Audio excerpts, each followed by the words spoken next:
Hey guys, we're back with Cocktails with Curt. Should we cheers to that? Always. Cheers. All right, so this is going to be, I think, Curt's favorite topic because it fits his personality. I'm looking on the list to see what you're setting me up for. But so this topic is called must-haves, needs-to-haves, and what you can afford. So what we mean by that is we get a lot of calls, people that have a certain price point, certain expectation, and it's like, I need the hardwoods, I need the marble, I need the high ceilings, I need all this, but their budget says... I was going to say, really, this is my favorite topic, actually. Sometimes the biggest problem with that, in my opinion, is that sometimes the need to have is not aligned to what your budget says you need to have, right? So... Again, it's a nice to have. It becomes a nice to have because your budget is what's going to dictate what you need to have. Where you're going to live, the location, what is it going to be. You could want 5 acres, right? But does your lifestyle? You might get a half acre. You might get a half acre. Does your lifestyle I don't like to cut grass. You'd be surprised at how many people hit us up, and it's kind of like mixed messages. And what I would advise, a lot of you, if you're about to start looking for a home, if you're already in that process and you're getting frustrated because you're not finding everything you need. Because it's not out there. It's not out there. Whether it's a new home or not. Unless you are custom building, which means you have a lot of money to put down, which means you've already bought the land, which means you have the architect, the builder, which a majority, like 99%, don't have. Shoot, if we had it, we probably would be you're probably a multimillionaire. So for the regular everyday person just trying to buy a home, or even the middle class, even at $500,000, $1 million, and whatever the price point is, you just have to, first of all, before you go under contract. And I'm assuming I'll just I guess pick on new home communities because I think the misconception there is that a new home community will afford you the option or the luxury of building everything you want in that home.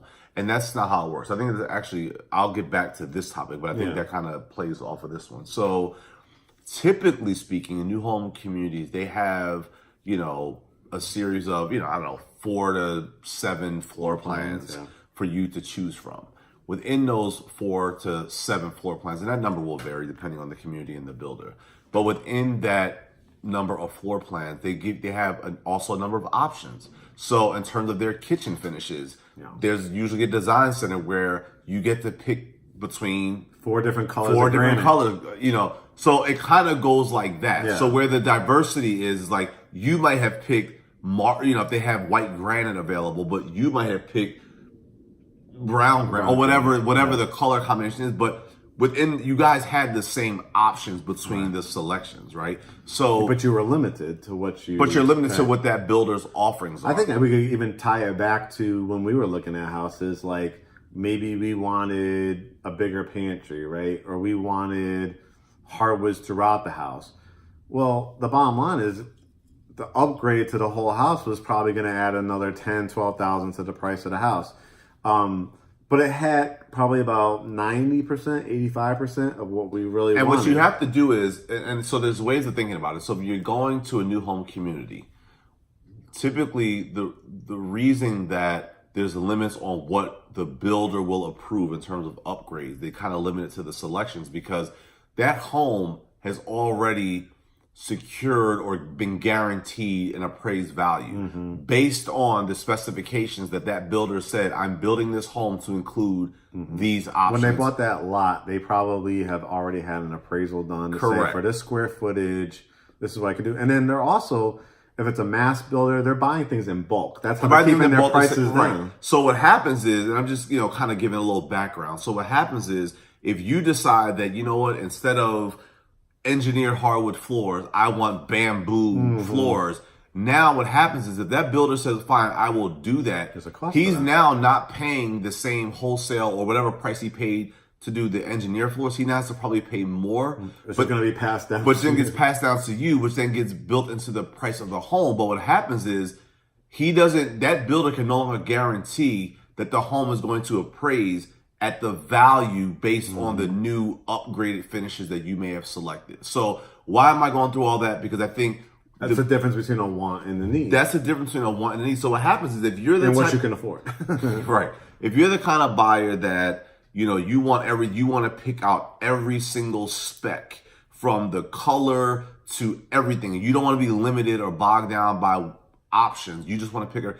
Then you absolutely need to go a custom builder route. And if you're going that route, chances are you're financially prepared, so you can do that. But for the majority for our average buyer, and you want to go new home, you have to be willing to make concessions. Right. What's their floor plans? You probably can't change much about it. Right. You're limited to the selection. And you have to be willing and open to saying, okay, I'm going to prioritize my list of wants. That's my objective. By my must-haves, by my nice-to-haves, and my need-to-have. If it doesn't hit a need, then you need to go look at another community. And honestly, a lot of times, like I said, if your budget will dictate that, but let's just say you have a generous enough budget and it's not about the dollar, but if you find that community or that home, it doesn't offer your need, then don't force that, because you have to get your need met. Needs are always when buying a home. Yep. When you get to your nice to have, that's where you can make concessions. It's got a lot most of it. Now let's transition a little bit to the resales. Like sometimes there's nothing wrong with resales. Sometimes like a house is already settled and it's obviously in a good location. A lot of times people will say, I love everything, but I wish. Like some people get distracted about like the house was painted yellow inside. Like why would anybody choose that? So talk a little bit about the things that we've seen that are, relatively affordable. Not everything that has to be done right away, but if you love the location, you love the house, what are things that necessarily like they met the needs of the location and you like the style and the bones of the house, but what are things that you could say are wants that could turn into actual actionable things that you can change? I think, you hit on, paint.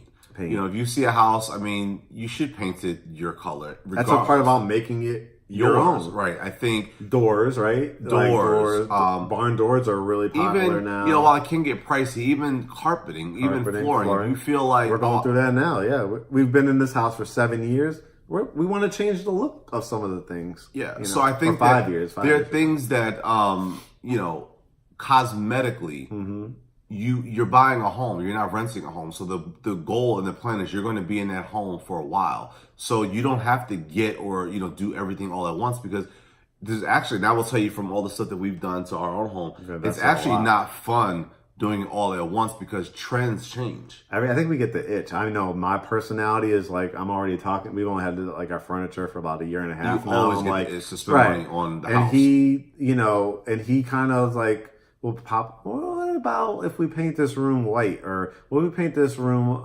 whatever, gray or something like that. But the point is it's yours, so it's yours, right? But when your budget allows for it, you can. But don't do all at once, because just to the simple fact of, this year gray is in, next year a new trend will be in. But if you you're trying to rush to the finish to get it all done at once, then you're going to have a house that's stuck in a period of time. Yeah. Whereas, like, if you take your time... the trends in the 80s were the trends of the 80s, right? The ones in right now in 2019? You had the drink? You forgot what year we were in, for real? I had to actually pause for that. Yeah, I saw that. Right? Anyway. But it's going to be different. The technology, like, think about how cell phones and microwaves, and remember VCRs, people... And we ask our 15-year-old, what was that? So I would say, to summarize all this, must-haves, needs-to-haves, and what you can afford. Number one is what you can afford. Right. And then your need-to-have, if the location doesn't work for you, if they just don't have enough selections for you, if it's a new home.